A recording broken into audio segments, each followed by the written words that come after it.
Good morning, everybody. I guess if you're on the East Coast, it's good morning, and wherever else you're joining us, it could be morning or a little bit later. But I'd like to welcome you to Big October 2021. This is a new platform for us. We are live streaming, and I'm not, as being a little bit older person, I'm a little bit confused about what's happening, but hopefully all of you are getting this message and that we'll have a great morning together. Dr. Brooks Wingo will be joining us shortly, and I'm very excited to have her. But first, I just wanted to give everyone a quick rundown about Big October, and especially about the Wellness Challenge, because hopefully everybody watching is going to participate in our month-long Wellness Challenge. I think it's going to be a great way for all of us to spend some time together as a community, focusing ourselves and helping us have the best quality of life we can have that's in our control. I know for me, when I was diagnosed with MS, progressive MS in 2002, I had a real sense of loss of control. And I think that the reason our community is so interested in exercise and diet right now is because it is one thing that we can do to try to have an effect on our MS and how we feel. And that's why I think I decided I really wanted to create Big October and create this Wellness Challenge so we could hear and learn a lot about wellness and what's going on right now. So Big October is comprised really of three things. We have our Sunday Symposium presentations, which is what we are watching right now. We have our MS Community Expo, which we have this year, almost 20 MS centers participating, 11 MS organizations. So kind of all the top MS organizations are participating in our expo, and then our sponsors. And I'd love to thank Novartis, who is our platinum sponsor, and then all of our other sponsors you can see on our site as well. They all have interesting information to share with you. When you go to the expo, you click on everybody's table. There's welcome videos. There's, if some of our MS centers are in the process of doing trials and they're recruiting for trials. So I just hope everybody will have the opportunity to go and click on the tables because there's so much information there. And then the third part is our Wellness Challenge. And we also have a virtual fundraiser, but I can talk about that later. But the Wellness Challenge is a little tricky just to get used to in the very beginning. The system was not really created for the Wellness Challenge, but we have made it work for us. So basically, each week, you are going to choose your nutritional goals for the week, the educational webinars you want to watch for that week, and then the classes you want to watch for that week. And you can sign up for the classes for that week and everything for that week starting the Friday before. So tomorrow is Monday, and every Monday is the start of your Wellness Challenge week. So this past Friday, October 1st, everything that was available for this week, you were able to sign up for. All the nutritional goals and the webinars you see are going to be listed on Saturday when you go to register or sign up for them. They are the same nutritional goals and webinars for the entire month. So our thought is that you will choose for nutritional goals. Maybe this week you'll choose 1 or 2 nutritional goals. And then next week, maybe you'll keep those 2 and then add a couple. And then hopefully by the end of the month, you have a good set of nutritional goals that you are following in your healthy eating lifestyle. And then the webinars, we just counted this morning, and there are 18 webinars. And then we did some math. So if you wanted to watch all the webinars this month, you'd have to choose 4 for 2 weeks and then 5 for the other 2 weeks. Some of our webinars are 3 minutes, 5 minutes, 8 minutes long, and others are longer. So if you have limited time, you can check to see how long that webinar is when you're choosing your goals for the week. So that's it. Your webinars and nutritional goals will be listed on Saturday, and then the classes are listed on the days that they are happening. And the best thing about the platform we're using is once you register for everything, all you have to do when you sign on to your attendee hub, which is your home base for this month, is click on My Schedule. And then everything that you've signed up for will be there. Also, it's great if you're going to join a session, every session that's happening at that time will appear on the home page, and you'll be able to join the session 5 minutes before it's about to start. And I think that's it. Please email us at bigoct@mshopeforacure.org if you have any questions, or you can call us at 212-362-2558 if you get stuck and you need help. And I think that's it. I quickly want to introduce Sarah. Sarah, come put your head in here. Hi, everyone. Sarah's the other part of MS Hope that has been putting this together. She's been working very hard and answering a lot of your questions as well. So thank you, Sarah, for all your tremendous hard work. Okay, with that, I think we will get ready, and I am going to now introduce Dr. Brooks Wingo. There she is. I'm going to remove my pen so you can see both of us. There she is. And hold on one second, and I will pull up my introduction of her. All right, Dr. Brooks Wingo is an associate professor and director of the Health, Behavior, and Disability Lab in the Department of Occupational Therapy at the University of Alabama at Birmingham. She obtained her PhD in health behavior from UAB in 2010 and completed postdoctoral fellowships in comparative effectiveness research and obesity interventions. Her research interests are in the interactions between diet, metabolic disease, and health outcomes in adults with MS or spinal cord injury. She has completed studies on ketogenic diets, dietary quality, and intermittent fasting in adults with MS. I am super excited to have Dr. Brooks Wingo with us today. And I guess now I will just say over to you, and I'm going to spotlight you so you have everyone's attention. All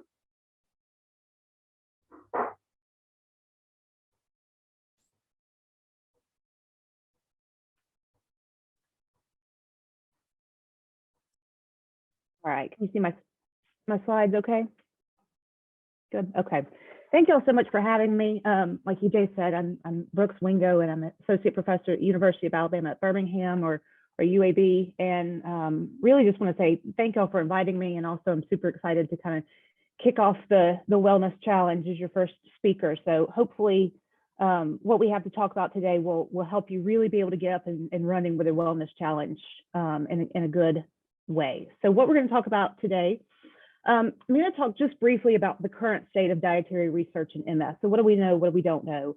Or what don't we know, and kind of where we are, and then talk the second half about kind of how do we do this, right? So diet and exercise are not easy things to do long term over the life course, and we know that people struggle with it. So hopefully giving you some tips that will help you kind of get up and running in a more sustainable way. So just to start out again, I want to give just a brief overview of the current state of dietary research in MS.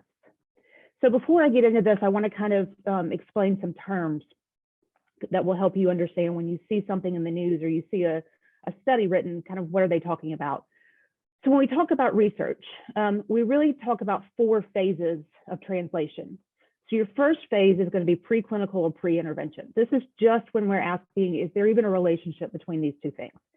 So a lot of times especially in medication, drug studies, you're looking at animal models here. So we're looking at the scientists who do the bench research, as we call it. They're doing animal models of, is there any kind of relationship between this vitamin, this food, and this MS outcome, okay? The other way that we can think about this, though, in addition to the animal models, what we do a lot of in dietary and behavioral research is this is where you see surveys, what we call observational research. So we give out a survey and we say everybody who was at a healthy weight had fewer MS relapses.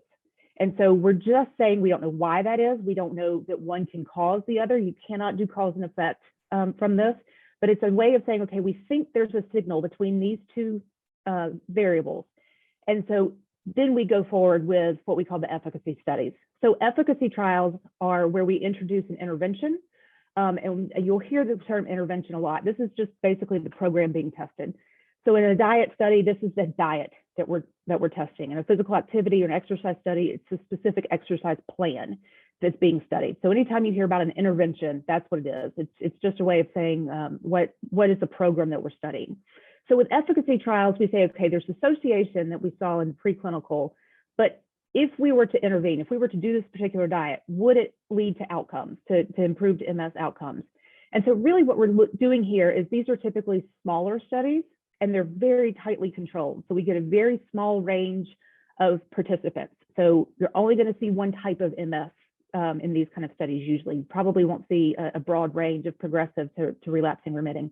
And they're going to be very, very tightly controlled. In some diet studies, we actually give people food in this phase because we want to be able to control as much as possible. Once from the efficacy study, we think, yeah, this diet can work, right? Or this exercise program could work. Then we're going to move into an effectiveness trial. The effectiveness trial is saying, okay, does it really work in the real world? So in animals, there was a relationship between the ketogenic diet and MS outcomes. So in the efficacy studies, with a very tightly controlled, if we were to see the same thing, then we would say, okay, now we're going to roll to an effectiveness study. We're not going to provide food. We're going to have a much broader range of people who are invited to participate in the trial. It's going to be larger and probably a little bit longer. And this is where we really start to see, yes, we think we have enough knowledge and enough data now to support doing this and recommend this to our patients. And so the final stage is implementation studies. And this is when you have a lot of clinical recommendations and we start telling physicians, we think this is what you need to recommend based on all of these other translational models.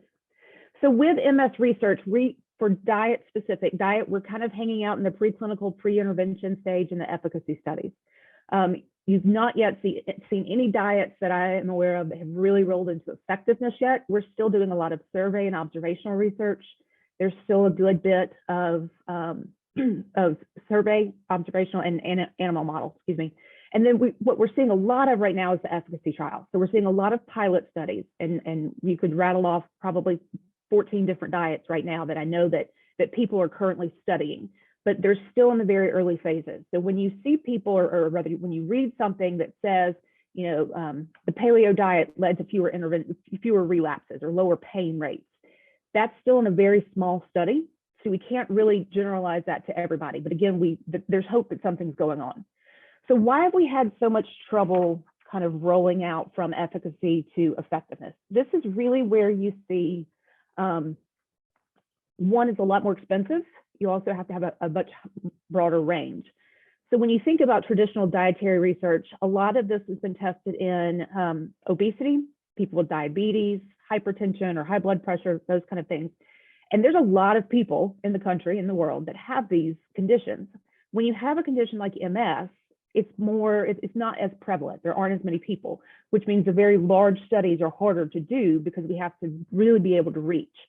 So if we're trying to get people to come into the lab and give us blood work and do MRIs and measurements, you have to be able to come to us. So we are limited in the number of people that we can get. But the other part that's hard about really ramping up dietary research in any population, not only MS, is when you think about when we do animal trials, animals do what they're supposed to do. They always show up to their appointments. When you put them on the treadmill, they run or walk. When you feed them a diet, they eat it because that's their only choice, is to eat it, right? Well, what about humans? When you start doing these things in humans, it gets a little bit messier because humans have free will, and a lot of times we just don't want to do it. So even though we say, yeah, we put everybody on a treadmill for 30 minutes 3 times a day, unless they're doing that in the gym with us, we're having to take their word for it a lot of times. We're having to trust that people are actually doing what we're asking them to do. And you can think about in diet research especially, that's really difficult. Even if I give you the food, I have to trust that you're eating it unless I watch you. And I also have to trust that you're not eating anything else during that time. So once we get to humans, we just have so many more variables of free will and what we do and don't want to do and motivation that we have to take into account. Along with this, when you see especially like a mouse model, rodent model of MS or any other condition, those animals have been bred to be genetically very similar, right? So you're working with one specific type of animal. We don't have that with humans. So when you roll up to humans, you start working again with different races, different ages, different preferences and backgrounds. And every one of those ways that humans are different is another thing that might be confounding our results, and might be, we have to take that in consideration. And that's really difficult to do, again, when you're trying to reach a consensus about this diet works in this group, but this group, so to speak, is so different, even within MS. So we've got, primary progressive, secondary, progressive, relapsing, remitting. Each of those are actually research-wise, traditionally are considered three different types of disease or three different diseases. And so to be able to do a diet study, we either have to have enough people to account for those differences, or we have to do different studies for each different MS type. And so that's another reason. The other reason why it's hard to do dietary research and why it's hard to follow a diet in general for anybody is because food, if you think about it, and eating, it's a constant decision. So some behaviors are a little easier to put that behavior away and just don't come in contact with it, right? So if you are looking at substance abuse, where we're trying to smoking cessation, you don't want to smoke anymore, we can say, get rid of the cigarettes or whatever type of tobacco it is, and don't let yourself go around that. For something like alcoholism. So alcohol, obviously it's not simple, but we can say, get away from the situation. With eating, there's no way to get away from food. We have to eat, right? And so it's a constant decision all day, every day. What am I going to eat? How much am I going to eat? And so the process of making the choices just gets a lot more, tiring, especially cognitively. Our brains just are constantly making food decisions. And when they're making that many decisions, they get tired. And so they just start going down the road towards the pizza and the fries because they taste better, honestly, than the apples and the kale a lot of times. So again, this is why we are still, these are just some of the reasons why we're still kind of on this early phase. I do think we're going to see this really ramp up, though. The dietary researchers are super interested in it right now. Funding sources seem to be really interested in it. So hopefully we'll be able to get enough data for some of the efficacy studies that are going on now to roll into effectiveness pretty soon. So what do and don't we know about diet from the research that we have? Again, these are primarily for efficacy studies. We don't know if there's a single best diet for MS. So a lot of times we get the question, what's the best diet for MS? What should I be eating? What shouldn't I be eating? And the answer at this point is we don't know. There may be a single diet. I personally kind of doubt it, but there may be a single diet, but we just don't have that data yet. There are no studies that have been rigorous enough, large enough, with the right measures to really definitively say this is the MS diet. We also don't know if there's any specific vitamins or ingredients that should be avoided or that should be supplemented. So a lot of times we hear questions about gluten. Should I be gluten-free? Maybe. There's nothing to say specifically, if you have MS, you should go gluten-free. There's absolutely no data for that. A lot of these things, if it works for you, go for it. Now, the one thing I will say is this is where you see a lot of that observational data get us tripped up that I was talking about. So there are a lot of studies that show specifically vitamin D, that people with MS tend to have lower levels of vitamin D. So that's one of those things that those observational studies, they did a survey, they do kind of look at medical records. And at that one point in time, people with MS have lower rates of vitamin D. So then they tried to supplement it. And they said, okay, well, we can fix this. We can give you a supplement. It didn't work. So that's one of those things where you get to the point on that translational spectrum where things fall apart and we're back to the beginning. So I say that to say, just because we find that there is something that's lower in the diet doesn't necessarily mean that just supplementing that is going to help MS outcomes or any outcomes for that matter. So basically at this point, we've got preliminary evidence for a lot of things. We have preliminary evidence for a lot of different diet patterns out there. You've got the paleo diet, the MIND diet, DASH diet, Mediterranean. Again, I named 14 or 15. And almost all of them, I think you can find a study that says, yeah, we found a signal that this might work. For no study, for no single ingredient, there's nothing at the level of saying, okay, we all agree that this diet is what you need to follow. So what do we know? What do we know is that, what we do know is that maintaining a healthy weight is associated with better health outcomes. Now, again, there have been no trials that show that weight loss improves outcome, but there's a lot of other data that shows that people who have a healthy weight or in that healthy BMI range have better health outcomes, and that is health in general as well as MS outcomes. The other thing that we do know is avoiding processed sugars and fats are also associated with better health outcomes. So we need to be focusing, we think, on avoiding not only just sweets and candy and things like that, but also really processed things. So when meats, you're thinking about things like hot dogs, deli meats, a lot of those have added things to them. Fruits and vegetables, whole grains, pretty much if you can get a product as close as it came out of the earth, that's going to be the healthiest thing for you.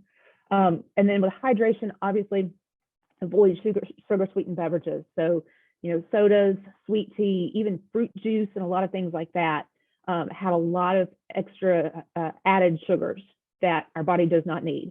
And the reason that we think, and again, we don't know, but one of the reasons we think of this is problematic is because that excess sugar compounds inflammation in the body. And so if you have more of an inflammatory state, and then you've got MS as well, which is also pro-inflammatory, all of that inflammation is building up.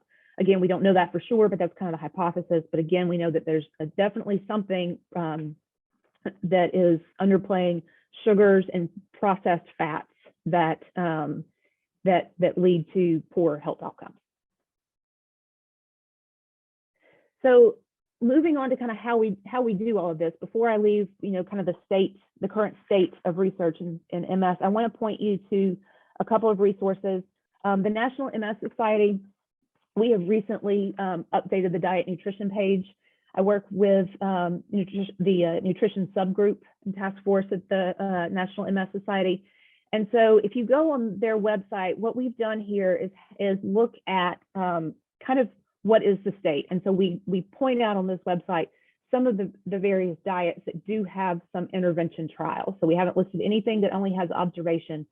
All of the trials that we've listed are ones that have had interventions actually published, and we kind of show how strong that publication data is. The other thing here is if you look under the diet and nutrition, the orange bar, the second one down there is the Guide to Understanding Clinical Research Studies. This is a really good, in my opinion, they did a great job with this. It explains a little bit more about what do you need to look for in a study. So if you see a study that has 3 people in it, that's not going to be a terribly generalizable study because it's so small. So it kind of explains, again, some more of the terminology that I haven't gone over here, some of the things, the sample size and things like that you'll see reported when people in the media talk about science, and it's kind of your way to work through, okay, is this a good study that I need to put some faith in, or is this just somebody that's just getting started? So that's all on the National MS Society's website. Again, it's great. It's under diet nutrition. They've also got stuff for physical activity and other wellness components. So just wanted to give you that. All right, so since we know what we need to be doing is maintaining a healthy weight and eating real food, right? Getting away from processed foods, getting into real foods, maintaining healthy weight, exercising, all of these kind of things. How do you actually do that in the real world? So if you're like 99.9% of the people, you're probably a little overwhelmed with work, probably family, maybe kids, taking care of parents, all of these kind of things. We find ourselves kind of in a rush, and food is just something that we can grab quickly and put in our body, right? And so if you're going to really be successful following a new diet plan or a new exercise plan or any kind of behavioral change for that matter, it really has to be intentional. And that's where we really see the good results and the sustainable results come about. It's when people are really, really intentional about it. So when I say being intentional, we have 4 steps that we use. These are kind of 4 steps that were developed by a behavioral psychologist, and they really kind of set you up for success. So we'll go through each of these individually. The first one is know your expectations, set your goals, develop your plan, and develop your backup plan. So what are your expectations? Before you really set out to start anything new, I always tell people, sit down and really think through this. What are your expectations? What do you want to get out of this? So if you decided that, during the wellness challenge, you're gonna do the wellness challenge, right? You're gonna sign up, you're gonna do all of the webinars, you're gonna look at all of the goals. What are you expecting to get out of this? At the end of this, what do you want to be different? What do you want to be better? What do you want to be maybe gone away somehow? And then why? Why do you want to make this change? Why do you think that it would be good? So let's use weight as an example. You expect to lose 10 pounds from the wellness challenge. Why do you want to do that? Why do you want to lose your weight? So I always encourage people, take a step back, right? And look at big picture. Why do I want to lose weight? Because, excuse me, there's going to be different ways to kind of go about your plan depending on what you want to get. but this is also going to be your underlying motivation. So when you're ready to quit and you're ready to say, give me the cookies, I'm tired of the apples, this is what you go back to and say, you know what, I'm doing this so that I can play with my grandkids. I'm doing this so that I can be, an active part of my community, so that I can keep working, so that I can do all of these things. Those are the things that are really going to help motivate you to stick with it when it gets rough. And then how easy or hard do you expect this change to be? Sometimes we're a little unrealistic and we think this is not going to be a big deal at all. And typically, sometimes it might not be, but typically I encourage people, if you think it's going to be a really easy change, then I invite you to ask yourself the question, then why haven't I done it before? Because we know that even though we think it's not hard, just eat better and exercise, right? These are not easy things to do. So there will be some barriers. And so at this point, kind of take a step back and really examine your expectations and say, am I being realistic with myself about what it's going to take to do this? And then finally, you want to say, and once you know, really what is it going to take? Is that realistic for me at this time? If you want to make a really huge extreme diet change, which I never recommend, but if you want to do that, let's say you're going to make an extreme diet change and you're going to do it right in the middle of your kids' baseball seasons and soccer seasons, and it's your busy season at work and you haven't been feeling well anyway. I would say, is this really realistic that you're going to be able to do a big diet like this at this point? Because if it's not, let's set some different goals and go about this a different way that will help you be successful, rather than really trying to make this extreme change in a time that's not really good, and you end up not being successful, and then you're unmotivating yourself, you're getting down on yourself, and you start this whole kind of cycle of derogatory thinking. So first thing again is expectations. Set your expectations. Why do you want to do this? This is your why. And then once you've figured all this out, write it down. Get a journal, use an app. There's tons and tons of apps out there, all of these things, but I encourage you to write it down so that, again, when you really want the candy bar instead of the salad, you can go back and physically look at your expectations and say, this is where I want to be. This is why I'm doing this. This is my why. So once you have your expectations, you know what you want to do, it's time to set some goals. We always follow the SMART goal format, which a lot of people are familiar with: specific, measurable, achievable, realistic, and time-bound. So we encourage you to set long and short-term goals. So a short-term goal could be anything from a weekly goal to a monthly goal, something like that. Long-term goals are typically a little longer, 3 months, 6 months, a year. It all just depends on your goal and your behavior that you're looking at. Again, be realistic. I want to lose 50 pounds in 10 weeks. Probably not going to happen, right? If it does happen, how healthy is it and how sustainable is it? So rather than making a goal that's unrealistic, again, success breeds success, give yourself some wiggle room, be realistic in all of this. And then finally, I really encourage people to focus on behavioral goals rather than outcome goals. So weight loss is a really typical goal that we set. I want to lose 50 pounds. And that is a good goal to have, but I would also encourage that you also have some behavior goals, because sometimes the weight just doesn't come off, right? Sometimes medications that we're on just aren't working and we just cannot lose the weight. Hormones might be imbalanced. All of these things might be happening. And regardless of what I do, I'm not losing the weight. So if your goals are focusing on, I'm going to eat more fruits and vegetables, I'm going to focus on whole grains, I'm going to cut out the Coke and replace it with water, those are goals that you can meet. They're much more realistic for you to meet regardless of what the health outcomes are. It's also interesting, I think we so commonly get caught in the weight loss trap of the only reason to eat better is to lose weight. And so we know there's so many other benefits. Unfortunately, some of those other benefits you can't see. You can see a number on a scale. You can see when your clothes are fitting looser. You don't necessarily see your blood pressure going down or your blood sugar getting regulated. Hopefully, what our hypothesis is when these things happen, you're also going to see reductions in pain. You're also going to see reductions in mobility impairment within MS. And so we're hoping that MS outcomes will be there. But even some of the research is already showing that that doesn't come until later. And so if you're focusing only on those tangible, seeable health outcomes, sometimes you'll miss those and you'll miss your opportunities for other types of behavioral goals that you've been successful with. So this is a great place, again, with a wellness challenge. Like EJ was saying, pick 2 or 3 goals. Don't start with all of them. That's not a great way to go. Start with 1 or 2. Make some small changes. If you feel after week 1 those are good and you've got that under your belt, then you add 2 more. If you feel like at the end of week 2, you know what, I still have not really gotten these, then it's perfectly fine to stick with those goals. Or maybe say, you know what, I don't want that goal anyway. Let's try something different. Again, it's that idea of not short term, small goals, small steps, and then give yourself the time. And then again, write it down. Write it down. You'll see this is going to become a theme with us. Write it down. When you get your goals, write it down in the same place you have your expectations. Keep it somewhere that you can see it. Step 3 is develop your plan. I'm a planner, and time and again, I think research has shown in behavioral research, people who are really successful are the people who plan. They're intentional about it. And this is really what I say when I mean intentional. You don't wake up and magically there's fruits and vegetables and lots of, chicken and lean meat in your refrigerator. You have to go grocery shopping for it, right? Well, when we go grocery shopping, what do we run into? All the Snickers bars and the candy and the cookies and those kind of things. So you have to plan a lot. You have to plan, okay, first of all, what is my diet of choice? What are my health goals? What are my nutritional goals, my exercise goals?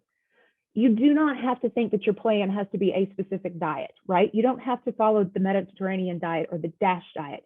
You could just say, I'm just going to look at fruits and vegetables. I'm just going to look at cutting out processed foods and try to eat more real foods, whole foods. Whatever it is, do your research, kind of look around. Because again, some of these diets are really restrictive, and that's going to be hard to follow. If that's not realistic for you, don't start down that road. Maybe try something that's a little more realistic. So then you can look at each week. We usually use week just because, a lot of people kind of use this as a work week. And we say, okay, what's your schedule for this week? If you're going to be late each night this week, then probably planning to make a big meal for dinner every night this week is not going to be realistic for you. And so, do we need to plan on eating out? Eating out is absolutely something you can do on a healthy diet plan. Again, you have to plan for it and you have to know how to order. So that's something that can be worked into any healthy diet plan. If you are grocery shopping, you need a grocery list. So we typically start out with looking at the week. How does your week look? What's coming up? How busy are you? What are your plans? And then we make a meal plan based on that. Once you have your meal plan, you can write your grocery list. Don't ever go shopping without your grocery list. Don't ever go shopping hungry, because you'll buy all the things that don't need to be in your kitchen. If it's not in your kitchen, it's a lot harder to eat. And then this is also a good time to, again, kind of revisit your expectations and say, why, I've tried to eat healthy before. I've tried to exercise before. Why didn't it work? What tripped you up? Well, I did great, until the kids started softball. Once the kids started softball, my schedule's crazy. I can't do this anymore. So that way, if you say, okay, that's what knocked me off last time. Well, guess what? It's softball season again. We're going to make a plan for it this time. So rather than trying to ignore that or trying to just hope you can do better this time, make a plan for it. And lastly, be honest with yourself. What are your struggles? What do you really deal? Are you an emotional eater? Do you tend to, go for the ice cream when you've had a bad day? Do you go for the wine when you've had a bad day? Not that either of those things are bad, but if you have a bad day every day, or if it causes you to overindulge and stay off track, then that's something you need to really kind of think about and figure out a plan to work around. Again, write it down. What's your plan? Write it down. You can write this down. Again, there's a ton of good apps for meal planning. There's a lot of, just people like calendars, those kind of things. All of those grocery store lists, there's a lot of apps now that actually you make your meal plan in the app and it tells you your grocery list, which is really great. So anything like that, as long, again, as you can write it down. And then if you have a plan, you have to have your backup plan. So I always tell people you have your plan A, you have your plan B, also have plan C, D, E, all the way to Z.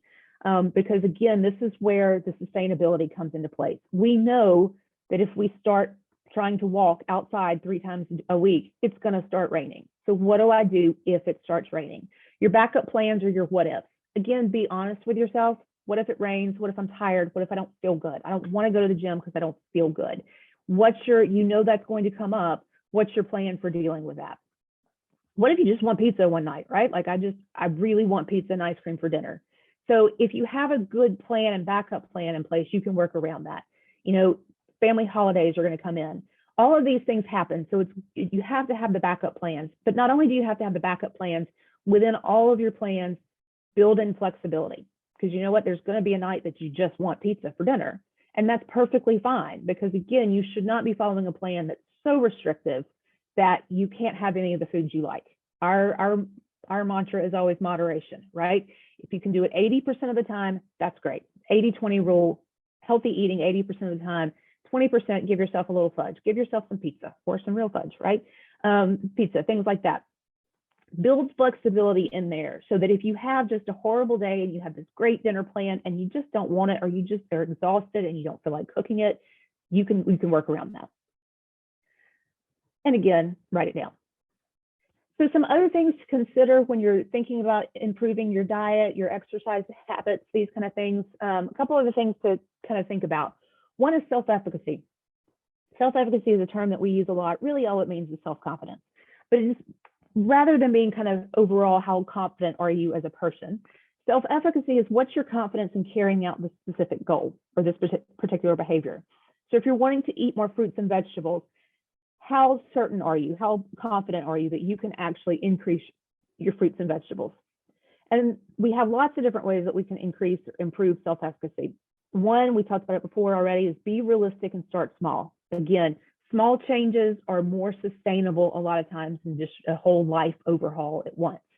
So success breeds success. Every time you meet a goal, you reach a milestone, you're going to be improving your self-confidence and making it more likely that you continue on making more goals and bigger goals.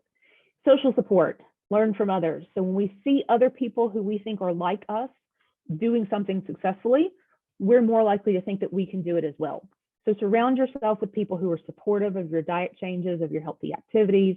And again, this is, I think, a great reason to be involved with something like Big October is, you know, we have the social support, and that's what EJ's really tried to, you know, filter in with all of the, not only the professionals, the healthcare providers and whatnot, but also just other people living with MS, because those are the folks that you're going to be able to learn a lot from as far as how is this realistic? How is this new diet plan or exercise realistic? And then also just trying something new. You never know till you try it. So I encourage people, you know, maybe try one new food a week. If you don't think you like fruits and vegetables, maybe just try one new a week. I will take my son grocery shopping with me, and we go through the produce and we find one thing that we don't know what it is. It's usually, you know, dragon fruit or something that we don't have a lot of around us. You know, we find one thing in the produce section, we don't know what it is. We buy it, we go home, do some, you know, Google and figure out how to cook it or how to prepare it. And we've found several that we like. We have found several that we will never buy again, but that's just part of it, is just try new things. So self-monitoring is the next. Write it down, write it down, write it down.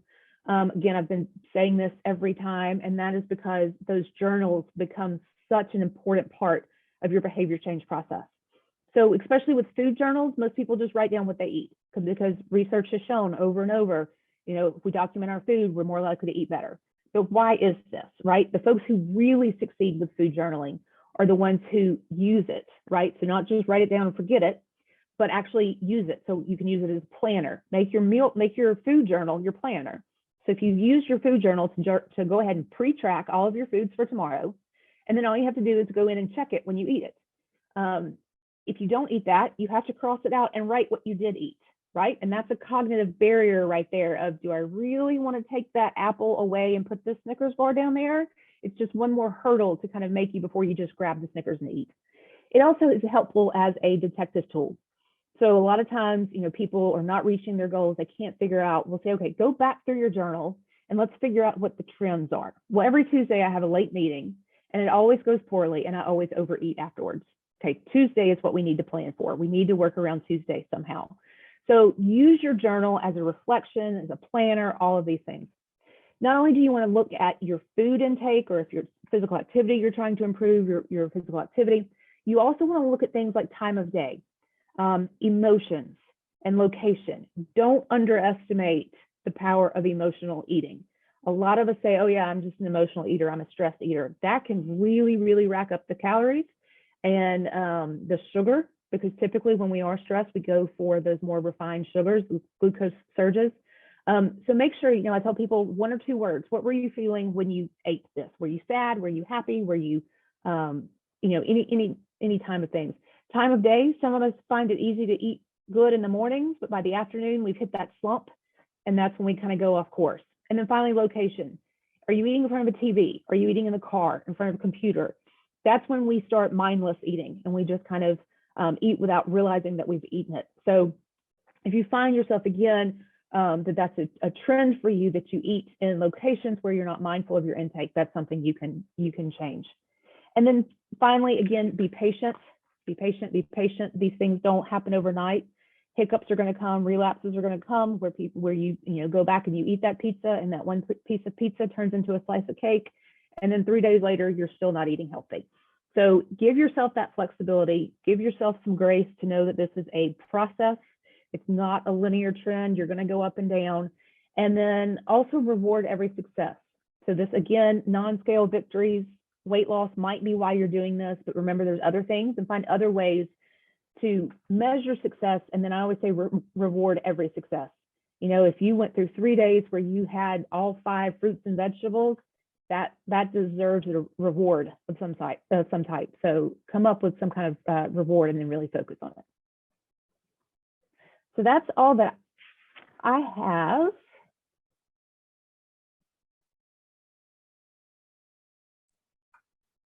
Hi, I think you can hear me now. Mm-hmm.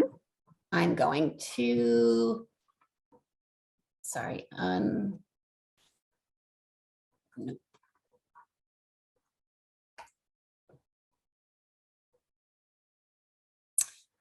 so, okay, hi, everybody. You should see a Q&A icon to the right of your screen. And if you put a question in there, it'll pop up someplace, and then we'll be able to get it to Dr. Wingo, and she will be able to answer your questions. So if anybody has a question, but I'll start out with a question. I actually would like to know why did you go into this field? What about it made you want to spend all your time thinking about this? That's a great question. So I actually started, my clinical background is in social work.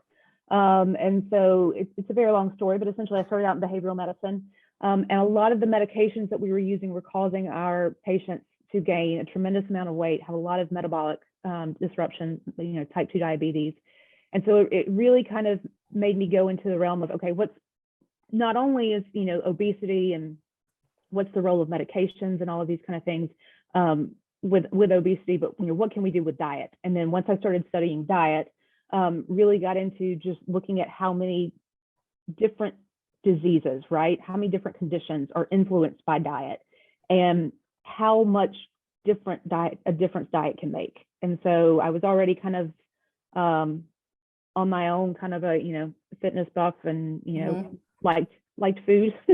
I like to eat, and so I was studying it all the time, and in ways really in groups of people who have even a harder time. So everybody has a hard time, following a healthy diet. Let's not be unrealistic, right? But people with a condition like MS, my other research was in spinal cord injury, there's additional barriers that make it even harder. So being able to take my behavioral background and merge that with my nutrition knowledge and say, okay, let's really help figure out how we do this for folks who have an even harder time following a diet, perhaps, than kind of the general population. Great. I think we have a question. Dr. Wingo, I think you may be able to see it in our chat now. I think it says, I've had MS for over 18 years. I've begun to notice that my medications have started to mess with my stomach and mess up my whole eating program. Can you talk about that issue?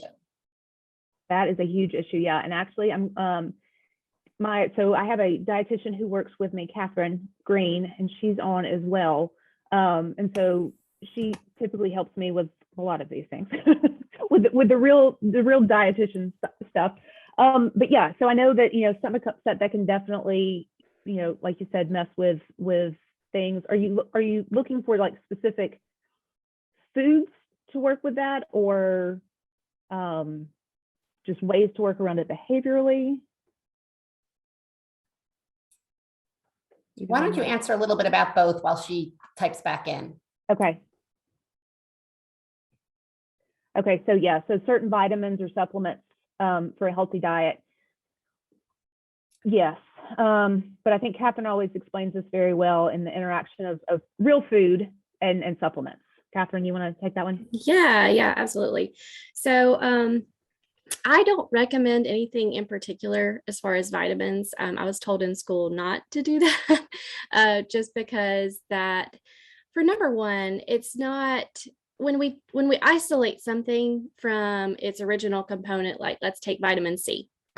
A lot of people are really into vitamin C right now for immune support and health and things like that, and that's great.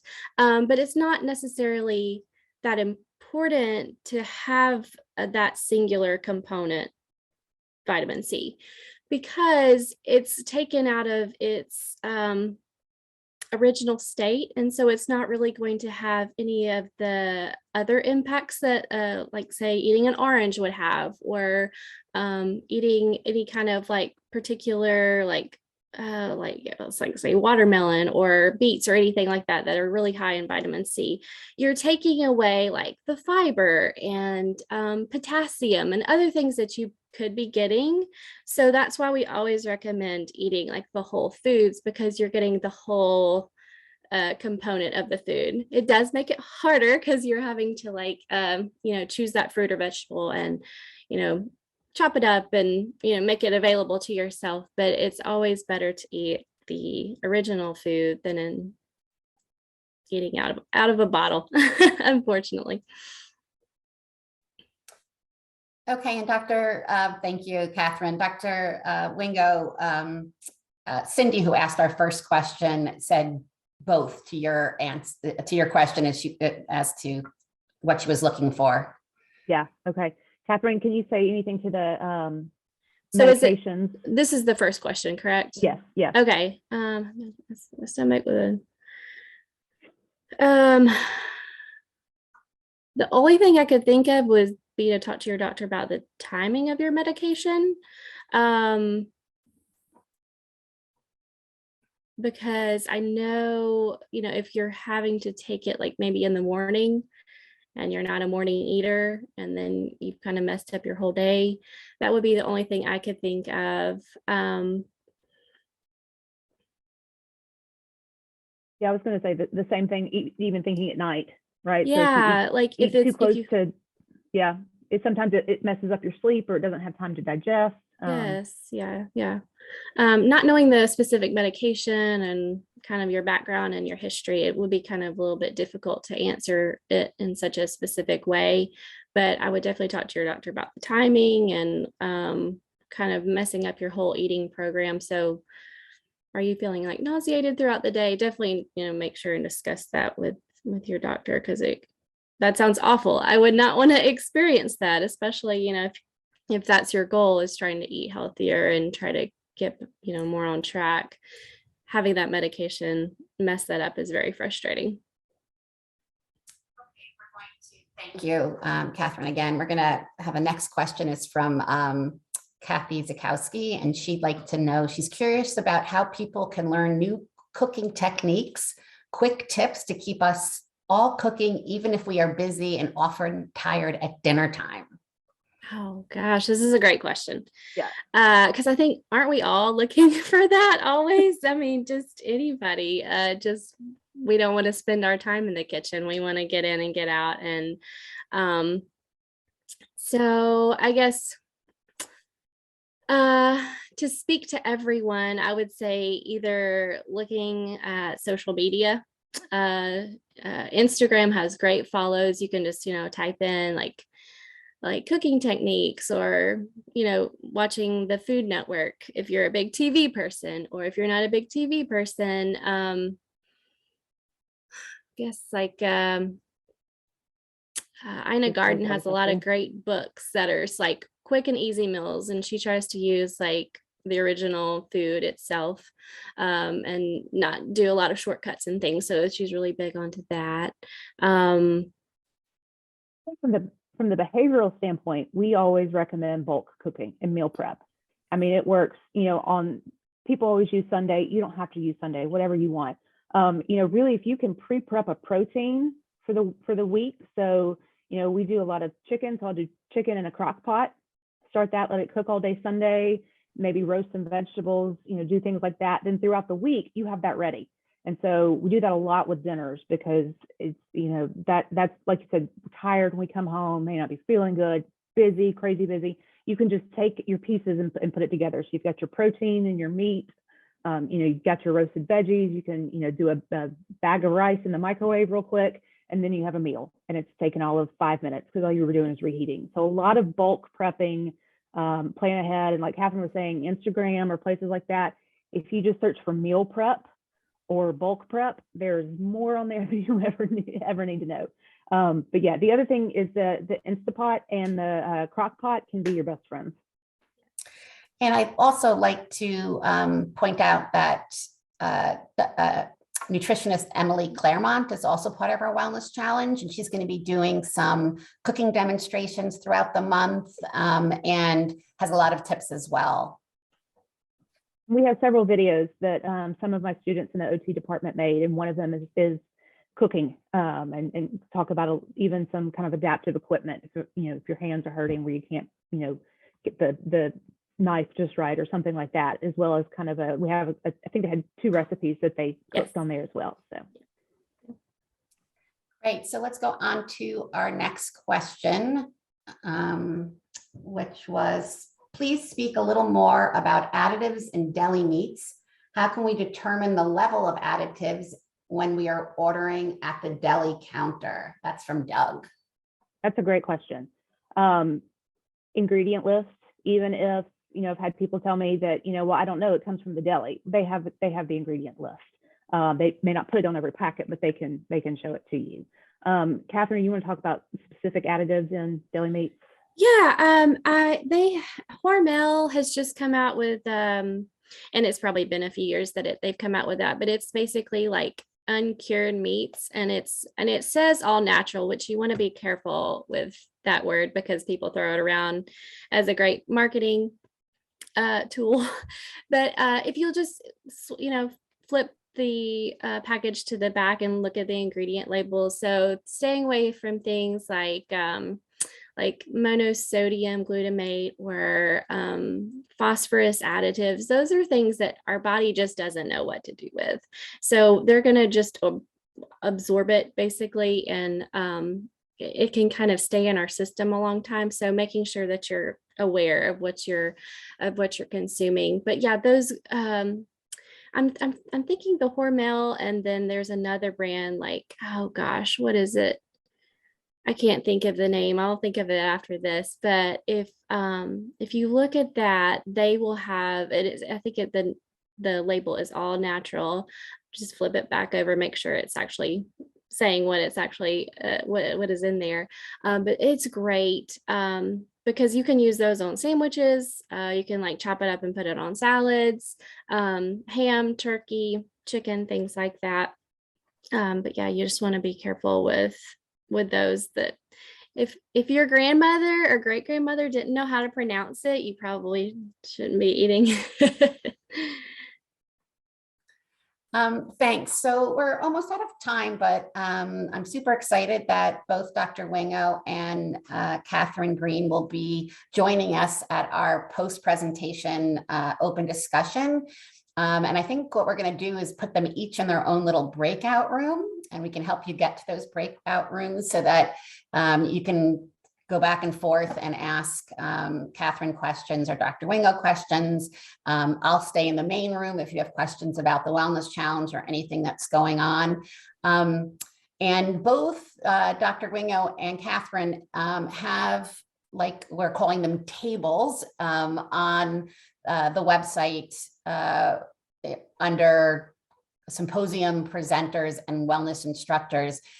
So maybe if Catherine, when you think of the names of those brands or some stuff, you could send me a document. We could upload it there so people could come and check that out. So any other additional information that comes, also questions that come up during our next session, feel free to send us more materials and we can add it to your page so people can find that information. So if you had a question but didn't have time to ask it, you don't have to worry about it. You can simply now go back to your home base, your attendee hub, And if not now, in 2 minutes, I guess I have to go open that next session. And this session is a collaborative session, so it'll be more like a Zoom where you can actually see everybody and talk yourselves. So I hope you'll join us. And thank you so much for Dr. Wingo and Catherine for being our first Sunday Symposium presenters. And we'll see you in a few minutes on our next Zoom. Thanks. Good. Thank you. Thank you. Bye.